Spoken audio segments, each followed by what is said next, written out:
Hey guys, this is Sachin Bansal from SOL Updates and today's our topic is the American President. जी हाँ, ये comparative politics का एक topic है, the American president और British prime minister के बीच में difference आता है, बट फिलहाल हम इस वीडियो में सिर्फ अमेरिकन प्रेसिडेंट के बारे में आपको बता रहे हैं। जब हम इंट्रोडक्शन शुरू करेंगे तो इंट्रोडक्शन एक पावरफुल लाइन से शुरू होना चाहिए। सबसे बड़ी बात वही होती है क्योंकि this is the first impression by you to the examiner. So I think the first line is noted down. The most powerful office on the earth. The office of the president is the most powerful office on the earth. The president of United States of America is decidedly the most powerful elected executive in the world. मतलब क्या है? जो America के president का office है वो दुनिया का सबसे पावरफुल ऑफिस है और अमेरिकन प्रेसिडेंट दुनिया का सबसे पावरफुल इलेक्टेड रिप्रेजेंटेटिव है। अमेरिका का संविधान हम सब जानते हैं कि 1787 में लिखा गया था। उसमें अमेरिका के संविधान में कहा गया था कि रिपब्लिकन फॉर्म ऑफ गवर्नमेंट की बात की गई थी, जहां पर जो हेड ऑफ द स्टेट होगा shall not be the king और the queen but a elected representative that is the president of a fixed term. जो कॉन्स्टिट्यूशन था उसने सारी पावर, जितनी भी एग्जीक्यूटिव की पावर थी यूनाइटेड स्टेट्स में, वो सारी प्रेसिडेंट को दी थी। एंड जो सेपरेशन ऑफ पावर हुआ था वो उसी की तरह हुआ था जैसे मोंटेस्क्यू ने कहा है। मोंटेस्क्यू के बेस पे, मोंटेस्क्यू का जो प्रिंसिपल था सेपरेशन ऑफ पावर का, उसी के बेस पे वहाँ पे सेपरेशन ऑफ पावर हुई है। वहाँ पर जो लेजिस्लेटिव है वो इंडिपेंडेंट है एग्जीक्यूटिव से, और जो एग्जीक्यूटिव है वो लेजिस्लेटिव को जवाबदेह नहीं है, जैसे कि इंडिया में होता है। इंडिया में जो लेजिस्लेटिव है, जो एग्जीक्यूटिव है, एग्जीक्यूटिव लेजिस्लेटिव के प्रति जवाबदेह होती है, जबकि अमेरिका में ऐसा नहीं है। ओके, देन जो अमेरिका का प्रेसिडेंट है वो, अमेरिका का जो प्रेसिडेंट ऑफिस है is a very unique office. Constitution ने ठीक से बताया नहीं है कि अमेरिकन प्रेसिडेंट की पावर क्या है, बट वो दिन पर दिन अपने आप न्यू रूल्स, कस्टम और ट्रेडिशन के हिसाब से जैसे जैसे किस प्रेसिडेंट ने उसे पुश करने की कोशिश की, उस तरह से वो पावर बढ़ती गई, इंक्रीज होती गई। So next point is qualification. What are the qualification to become a president of America? जी हाँ, तो 3 तरह की क्वालिफिकेशन है। सबसे पहले जो कैंडिडेट है उसे 35 ईयर ऑफ एज होना चाहिए। जी हाँ, 35 साल की उम्र इसलिए ताकि वो इतना मैच्योर हो सके, ताकि वो लोगों की प्रॉब्लम समझ सके। दूसरा, he is a natural born citizen of America, natural born citizen of India, of America, sorry. This is necessary to ensure his loyalty toward the United States. बहुत ज़रूरी है कि कोई आदमी अपने देश के प्रति लॉयल है या नहीं है। हम किसी बाहरी दूसरे देश के आदमी पर विश्वास नहीं रख सकते, लेकिन हमारे देश पे पैदा हुए आदमी फिर भी कुछ हद तक हमें विश्वास रहेगा कि वो इस देश की मिट्टी में पैदा हुआ है, तो एटलीस्ट हमारे साथ गद्दारी नहीं करेगा। थर्डली, जो भी अमेरिका का नया जो प्रेसिडेंट बनना चाहता है उसे कम से कम अमेरिका के अंदर 14 ईयर्स रहना पड़ेगा। इसकी वजह यह है कि ताकि जो पर्सन है, जो अमेरिका का प्रेसिडेंट बनने वाला है, वो वहाँ के ट्रेडिशन, कस्टम, लोगों के एस्पिरेशंस समझ सके। ये बहुत ज़रूरी है कि जो इतनी बड़ी पोस्ट पे, या जैसे कहें हम स्टेट का हेड बनने वाला है, उसे एटलीस्ट ये पता होना चाहिए कि जो मेरे पीपल्स हैं उनके एस्पिरेशन क्या है मेरे प्रति, जो लोग हैं उनके ट्रेडिशंस क्या हैं। अगर वो बिल्कुल ही किसी अनजान वर्ल्ड से आ रहा है और यहाँ पे बाई चांस प्रेसिडेंट बन गया तो ये बहुत ही बड़ी दिक्कत वाली बात हो जाएगी। ओके, मैं आपको सलाह देता हूँ कि आप अपने साथ एक पेन और कॉपी जरूर लिख लीजिए, क्योंकि इसमें बहुत ज़्यादा ऐसी चीज़ें हैं जो आपको नोटेड डाउन करनी पड़ेगी। सिर्फ थ्योरी से काम नहीं चलेगा। Okay, the next topic is election of the president. Election कैसे होता है? ओके, हम सब जानते हैं इंडिया के अंदर मल्टी पार्टी सिस्टम है, बट अमेरिका के अंदर ड्यूल पार्टी सिस्टम है। वहाँ पे सिर्फ 2 ही पार्टी है, मेन पार्टीज। इसका मतलब नहीं और पार्टीज नहीं है, बट 2 मेन पार्टीज हैं, डेमोक्रेटिक एंड रिपब्लिक।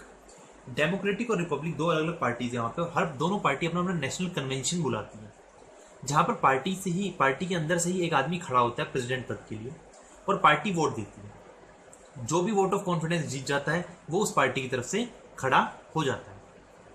पर्सन कोई भी हो सकता है। साथ ही साथ एक बंदे को जब वो प्रेसिडेंट के लिए चुनते हैं तो साथ ही साथ वो एक वाइस प्रेसिडेंट के पद के लिए भी किसी को चुन लेते हैं। एक बात ध्यान होनी चाहिए कि प्रेसिडेंट और वाइस प्रेसिडेंट दोनों सेम जगह से नहीं आने चाहिए, यानी दोनों सेम जगह से इलेक्टेड नहीं होने चाहिए। ओके, सो एक नेशनल कन्वेंशन बुलाया जाता है। नेशनल कन्वेंशन में वोट ऑफ कॉन्फिडेंस के जरिए एक आदमी को चुन लिया जाता है। दोनों पार्टी एक एक आदमी को चुन लेती है। उसके बाद कैंपेनिंग शुरू होती है। कैंपेन्स का आप तब तरीका जानते ही हैं, जो टेक्स्ट बुक के ज़रिए या ईमेल्स के ज़रिए और वोटर्स को अलग अलग तरह से लुभाने की कोशिश की जाती है, उन्हें इंफॉर्मेशन दी जाती है ब्रोशर्स के ज़रिए कि जो आदमी हमने खड़ा किया है इसकी क्वालिफिकेशन क्या है, what he thinks about America, what are his aspiration about America. So this is. And next is electoral college. आपने शायद नाम पहली बार सुना होगा। इलेक्टोरल कॉलेज क्या होता है? इलेक्टोरल कॉलेज होता है एक्चुअली आप सब जानते होंगे शायद यूनाइटेड स्टेट्स में 50 स्टेट्स हैं, यानी 50 स्टेट्स का वो फेडरेशन है। तो हर स्टेट के पास ये हर स्टेट के पास 2 सीट है सीनेट में भेजने के लिए। वहाँ पे 2 हाउस होते हैं, house of representatives and senate. House of representative में चुने हुए लोग जाते हैं और सीनेट में स्टेट के जरिए 2 लोग नॉमिनेट किए हुए जाते हैं। यानी अगर 50 स्टेट्स हैं तो सीनेट में लोग कितने हुए? 100 लोग हुए, क्योंकि हर आदमी हर स्टेट 2 लोगों को भेज सकता है। तो टोटल हुए 100 peoples in the Senate. House of Representatives में होते हैं 435 candidates elected from various states according to their population. So इसमें क्या होता है कि हर आदमी हर जो स्टेट है वो अपने अपनी तरफ से जितने मेंबर्स उसके सीनेट में हैं और जितने हाउस ऑफ रिप्रेजेंटेटिव्स में हैं उतने के हिसाब से अपने अपने बंदे, अपने अपने लोग, अपने अपने पर्सन्स भेजता है वो किसमें? इलेक्टोरल कॉलेज बनाने के लिए। जी हाँ, 435 हाउस ऑफ रिप्रेजेंटेटिव्स के लगा लो, 100 सीनेट के, टोटल हो गए 535। और 3 मेंबर आते हैं द डिस्ट्रिक्ट ऑफ कोलंबिया से, तो टोटल हो गए 538। 538 मेंबर्स का एक कॉलेज बनता है जिसे हम कहते हैं इलेक्टोरल कॉलेज। वो इलेक्टोरल कॉलेज वोट डालता है नवंबर के अंदर। नवंबर में हर लीप ईयर में, ये बात ध्यान रखना, नवंबर के हर लीप ईयर में वो वोट डालता है। उन लोगों को डायरेक्टली पीपल ने चुना होता है, डायरेक्टली पीपल उन्हें चुनते हैं और फिर वो लोग प्रेसिडेंट पद के लिए वोटिंग करते हैं। ओके, अगर अगर अगर अगर अगर सपोज जो वोटिंग इलेक्टोरल कॉलेज कर रहा है 538 मेंबर्स का, अगर उसमें प्रेसिडेंट को टाई अप मिल जाए, यानी कि किसी को भी वोट, सब दोनों वोट बराबर मिल जाए, तो क्या होगा? तो फिर हाउस ऑफ रिप्रेजेंटेटिव अपना प्रेसिडेंट चुनेगी। यानी हाउस ऑफ रिप्रेजेंटेटिव का ये पावर चली जाती है कि वो अब चुन सके कि दोनों में से प्रेसिडेंट कौन बनेगा नेक्स्ट सिस्टम इज ओथ। जी हाँ, प्रेसिडेंट को शपथ दिलाई जाती है। प्रेसिडेंट को 20 तारीख जनवरी को शपथ दिलाई जाती है। वो अपने ऑफिस में बैठता है, ये फिक्स डेट होती है, वहाँ कोई ऐसा नहीं है कि वो अपनी मर्जी से बैठ सकता है, नहीं, एक फिक्स डेट होती है जहाँ पर वो अपनी कुर्सी पे बैठता है। इलेक्शन होने के बाद वो ओथ लेता है ऑफिस की, that, please right it down, that he would faithfully execute the office of the president and will preserve, protect and defend the constitution of United States। जो प्रेसिडेंट है वो कितने टाइम के लिए होता है? तो time period of the office, term of the office, next headline, term of the office, 4 साल के लिए वो प्रेसिडेंट बन सकता है। एक आदमी अपनी जिंदगी में सिर्फ 2 बार ही प्रेसिडेंट बन सकता है। प्रेसिडेंट को हटाया आसानी से नहीं जा सकता, उसे सिर्फ इम्पीचमेंट के जरिए ही हटाया जा सकता है, जिसे हम हिंदी में महाभियोग कहते हैं, जो हमारे यहाँ जजिस पे लगता है, प्रेसिडेंट पे लगता है। इसमें अगर कोई ट्रीजन है यानी देशद्रोह है, चोरी है, ब्राइबरी है या फिर कोई हाई क्राइम है, तभी इम्पीचमेंट के जरिए प्रेसिडेंट को हटाया जा सकता है। प्रेसिडेंट को कोर्ट में नहीं ले जाया जा सकता, प्रेसिडेंट का जो ट्रायल है वो सीनेट करेगी। ओके, जब कॉन्स्टिट्यूशन बन रहा था, संविधान बन रहा था, तो उस टाइम जो संविधान के बनाने वाले निर्माता थे वहाँ के अमेरिका के, उनके बीच में ये समझ में नहीं आ रहा था कि प्रेसिडेंट को कैसा दिया जाए, कितना टर्म दिया जाए।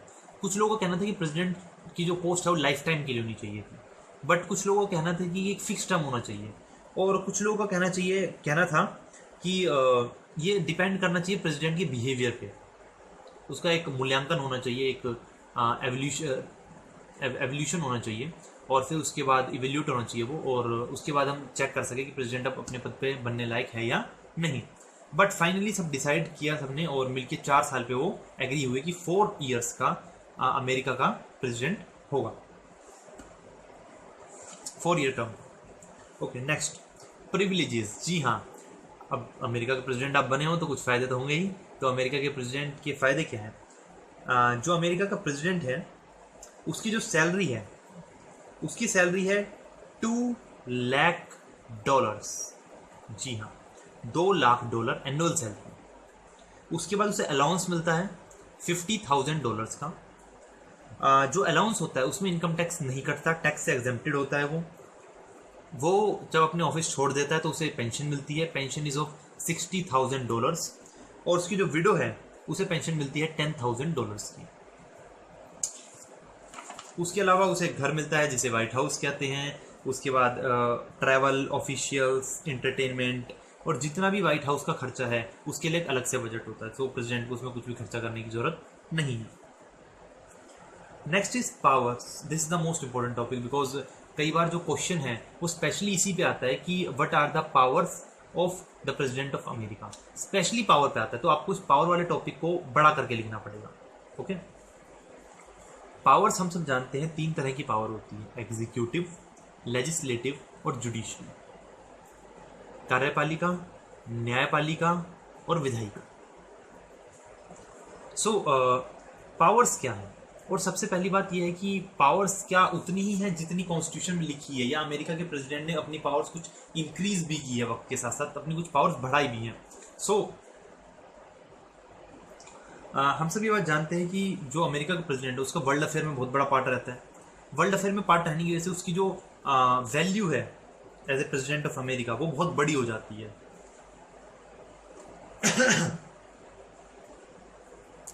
The president has assumed the power to conduct the foreign affair. जब से कोल्ड वॉर हुआ 1945 के बाद अमेरिका के प्रेसिडेंट की पावर बढ़ती गई depending on the world affairs. जो अमेरिका का जो प्रेसिडेंट पद है उसे रिगार्ड किया जाता है as a highly democratic office, a guardian of people against the tyranny of the great and wealthy who compose the legislative assembly. वर्षों से माना जाता है कि जो लेजिस्लेटिव असेंबली में बैठते हैं, जो संसद में लोग बैठते हैं, वो पैसे वाले होते हैं। ये बात हम सब जानते हैं और हर देश इस बात से जूझ रहा है। जो अमेरिका का प्रेसिडेंट है उसे ये माना जाता है कि वो एक तरह का देवता है जो कि हमें, जो अमीर लोग हैं, पैसे वाले हैं, उनके प्रकोप से बचाएगा। ओके, टायरनी,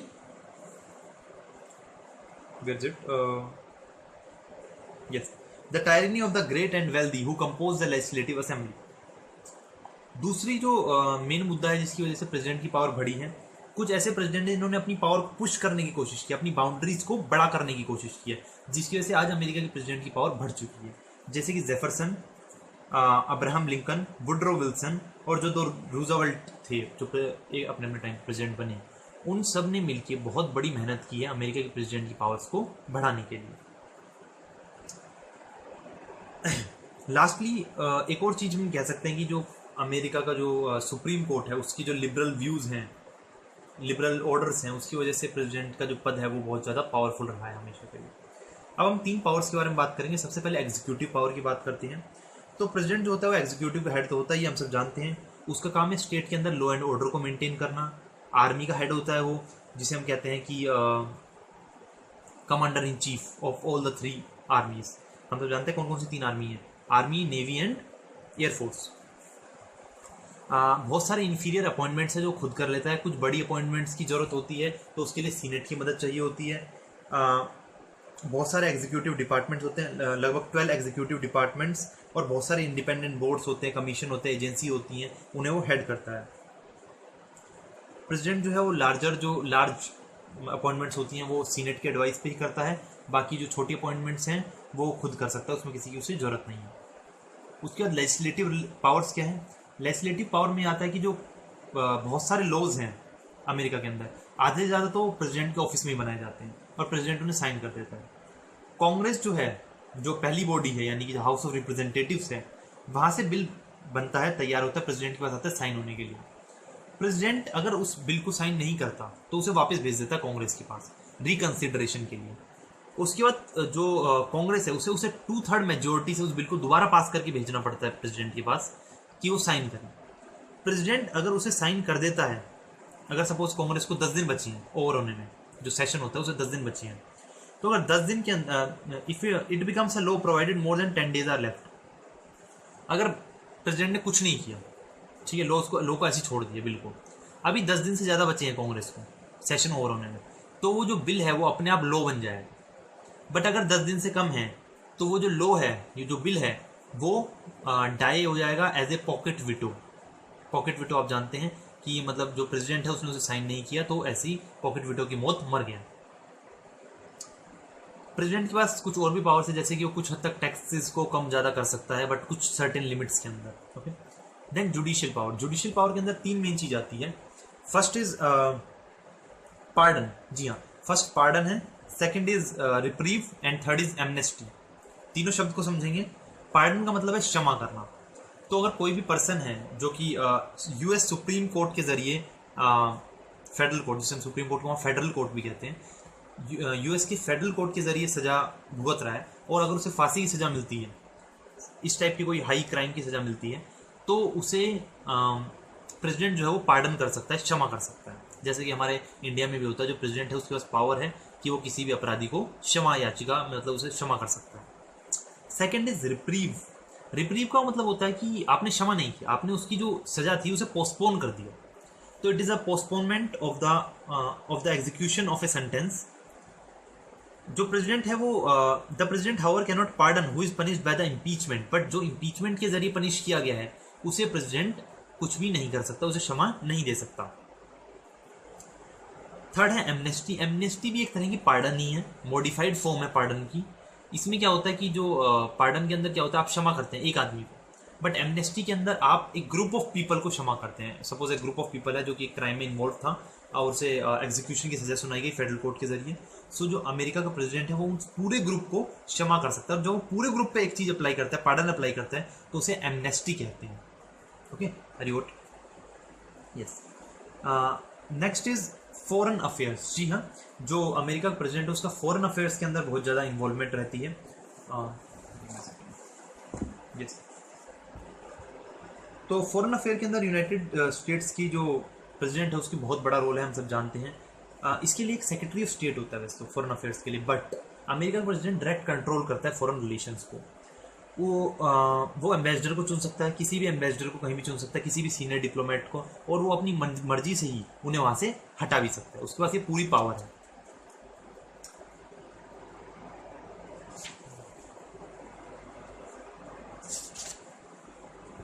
जो अमेरिका का प्रेसिडेंट है, अमेरिका का प्रेसिडेंट जो है उसे ये आज़ादी है कि वो वॉर को डिक्लेयर कर सकता है, बट उसके लिए उसे सीनेट का अप्रूवल चाहिए। बट कई कंडीशंस ऐसी होती है जिसमें जो क्योंकि आर्मी का हेड है एज प्रेसिडेंट, वो कई बार इस तरह की सिचुएशन क्रिएट कर देता है जिसमें सीनेट को हाँ बोलनी ही पड़ती है, जिसमें सीनेट को ये बोलना ही पड़ता है कि हाँ वॉर डिक्लेयर कर दी जाए। और वॉर के टाइम पे बहुत बार ऐसा हुआ है, सेकेंड वर्ल्ड वॉर के टाइम भी, जब भी वॉर चलती रहती है तो जो प्रेसिडेंट इलेक्शन है वो रुक जाते हैं, प्रेसिडेंट वही बना रहता है as in the war. The Constitution has declared that the President shall be the Commander-in-Chief of the Army and the Navy of the United States and the militia of the several states who called into the actual service of the United States. He is the responsible for the defense of the country. He appoints officers of the Army, Navy and the Air Force with the consent of the Senate. He can dismiss them without anybody approval. वो army, navy और air force के लोगों को चुन सकता है, मतलब किसको क्या पद दिया जाए वो चुन सकता है सीनेट की अप्रूवल से। बट अगर उन्हें हटाना हो तो वो खुद हटा सकता है। बट कब हटा सकता है? जब वॉर का टाइम है। अगर वॉर का टाइम नहीं है तो वो सिंपली बाय इम्पीचमेंट ही हटाए जाएंगे, वो वैसे नहीं हटाया जा सकता। वो कांग्रेस के पास ही पावर है उसे हटाने की, जिसे कोर्ट मार्शल टाइप भी कहते हैं कई बार। The power has been entrusted to Congress but as the supreme commander of the defence force he can create a situation. जो प्रेसिडेंट है वो वॉर डिक्लेयर नहीं कर सकता, but he can create a situation in which the Congress will have no option but to declare war.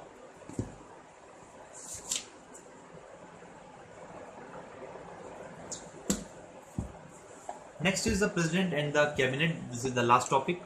President की हम जानते हैं कैबिनेट होती है, बट अमेरिका की अगर संविधान को हम पढ़ें, कॉन्स्टिट्यूशन को पढ़ें, तो उसके अंदर कैबिनेट नाम का शब्द नहीं है। बिकॉज जिसे कहा जाता है वहाँ पे कैबिनेट को कहा जाता है the cabinet of the America is unknown to the constitution and can be termed as the child of custom and tradition in the USA. Child of custom and tradition यानी कि परंपरागत तौर पे वो आ गया अपने आप, एक परंपरा सी बन गई।